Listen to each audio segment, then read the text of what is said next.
I know your tricks. Your wily ways as we head into the cemetery. No, but I don't think there's an absence of good stories. You're right, not every story is The Last of Us, but also not every single person who plays a role-playing game makes an amazing story. There's a lot of dungeon crawls. There's a lot of like, okay, let's just battle the monsters, you know? But then that's part of playing games as well too. Yes. You know? Yeah. I have to tell you, we're dude, only as good as we make it, though. Right. And I think there's a lot of that in life in general, you know? Yeah. An experience is only as good as you make it, you know?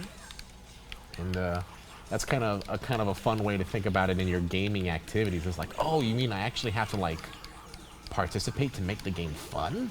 You know? And instead of random button mashing, which is totally what we're doing right now. No, I know what I'm doing. I'm throwing Look at this. I'm throwing skulls. Jumping. Smacking the jump rope. That jump rope must be pretty worn out by this, with all the grown men that you're smacking with it. So, I do that in real life too. Why not? Right? You just go to your coworkers and be like, jump rope. Get to work. Jump rope. Yeah, I'm very popular around here. I'm sure. So when you finished King of the Nerds, how did you? We know how it ended. Yeah. Did you ever like work it out in your head, like? If I had done this, maybe. Oh, there's room in. Because we know how much you like strategy and thinking things ahead. Sure. Yeah, and there's always room for regrets in life. But honestly, and I mean this in the most sincere way possible, I try really hard not to live a life with regret. You know, like things happen and they happen for a reason. I say that too, but I don't mean it. Oh, you just say it because it sounds good coming out of your mouth, yeah, right? Yeah, but I don't mean it. And that's fair. I mean, and you're right. It can be easy to do it, but like, what am I honestly going to do? There's really nothing. And I'm actually very proud of Celeste and how the thing had ended, because she gets to go to higher education and she gets to take care of her school as a result of being a part of the show. And you know, I get to hang out with you right now playing Simpsons. This is a consolation prize. Consolation prize. And you know, I'm happy for everything that life has to offer and all the journeys that I get to go on. And there's a beautiful thing to be said for making every day a new adventure. You know, and is this why you were such a popular cast member? Because of this inspiration. Oh well, I don't know. People take different things from different experiences, and all I want to do is just be a little bit better than I was yesterday. Oh, be a little bit cooler, be a little more fun. I want to be like you. Oh, well, you are. Everyone has ability to be awesome. In fact, most people don't realize that they're awesome. They just need to be shown it. You know? Interesting. Yep. So did someone show you that you are awesome? You know what? Someone did. When I was younger, someone helped me very much realize my full potential and said, "Hey, you know, if you're having a hard time, whoa, ghosties, look at him cowering. He's clearly those ghosts are doing a lot of damage to him." Those ghosts looked a little bit like they may have been inspired by Ghostbusters. Were they little Slimers? A certain green ghost. Right. Okay. But see, that came at a terrible time. That's fine.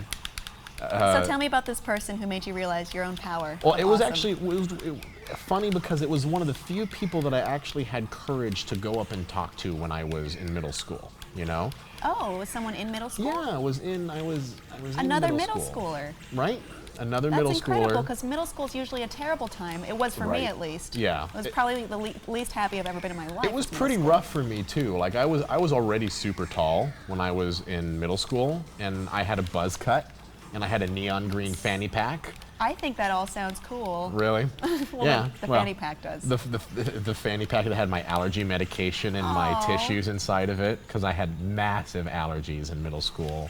Like debilitating, because I grew up in Oregon, which is like the grass seed capital of the world, you know. Why do you think you're going? Anyway, so the point is I had gotten the courage to approach who I considered quote unquote a cool kid. Really? Yeah. I never did that. Really? Yeah. Never ever. And it was, again, one time in my life, and I don't even know what encouraged me to go and do it, but I just commented because he had a really cool drawing on his math book, and back then, on our math books, in order to discourage graffiti, like they let us cover it in like brown paper. Brown paper. Yeah, you know? definitely. And And I just commented on it, and he quote unquote, you could say, took a risk on me, a social risk, and befriended me, and we had a really strong relationship, and we're still really close now. Oh, that sounds like a story almost, like from a show. Right. Like I can imagine, like I think that happened in Naruto actually. Naruto, really? Naruto. Naruto. Excuse me. Yeah, you're Sakura, and your friend is Ino. Just There so we you go. know. All right.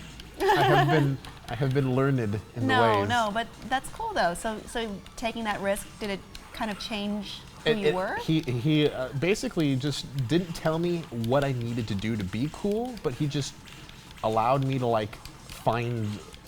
We both just encouraged each other to keep approaching what we were doing and having fun with what we were doing. And he didn't ever say like, Ivan, you need to wear this and do this to be cool. He'd just be like, you know, like, let's go and do this because this would be fun. And by the way, this thing we happen to be doing is really cool, and here's some cool people for you to talk to.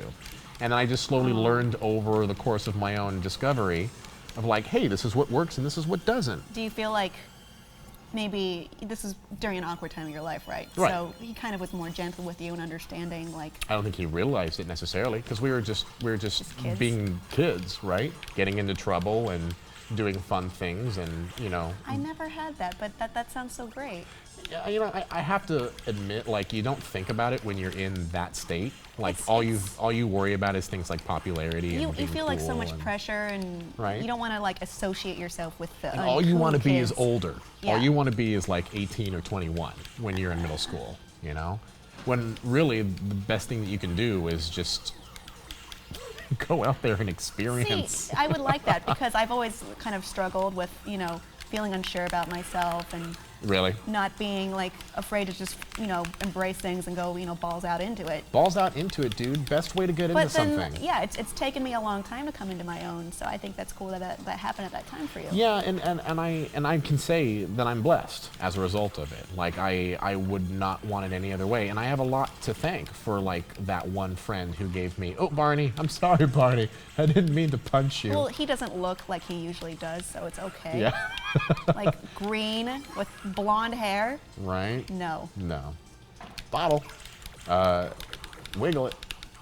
So, you know, I think it's fun, and you know, we center ourselves around music and around theater and around art. And he wasn't into Oh. theater like I was. I like didn't know you did theater. Yeah, I did theater in high school, and then I did theater in college. I did theater in high school. Yeah, Tell but- me about your roles. I actually assisted directed Okay. a stage production of Romeo and Juliet that took place in 1940s Nazi Germany. You know what? I remember in high school we had gone to see a college do a play, and it was Midsummer Night's Dream set in the 1920s, like Hollywood's golden era too. That's awesome. And they were like, they changed the roles. Like, I think Hermia was Lucille Ball. Oh, and- wow. Okay. So that's and fun. Helena was like Hedy Lamarr. That's hilarious. I know. And inappropriate, I can say. But that's kind of that was one of the few things Was I that did. your choice to like make it set No, in that era? was something that the school wanted to do, and then I was, you know, bestowed assistant director. And then because one of our cast members actually ditched very much last minute, I was, oh geez, I can't remember. I'm blanking on the name now, but it was Capulet's, the older brother, who ended up. Oh, the one who's always starting trouble. Always wants to starting trouble. fight. Yes, yeah. And he was a Hitler Youth in ours, you know.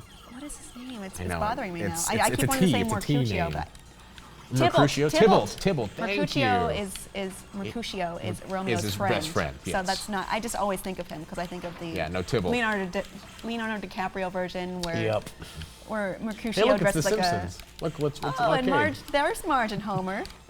well. Well. And the Aliens console. That was a fun console game too. Yeah. So that was kind of a fun thing that we did, and then we also did a kind of in that same vein because we wanted to do these alternate world Shakespeare's for a season. As we also did Taming of the Shrew that took place on the Big Top. I was in Taming of the Shrew. Yeah. Guess who I was? I'm Katerina. No, I was Bianca. the You was boring Bianca. one. Oh, ba-da-ba-da. You were the boring one. Yeah. Can you guess what I was?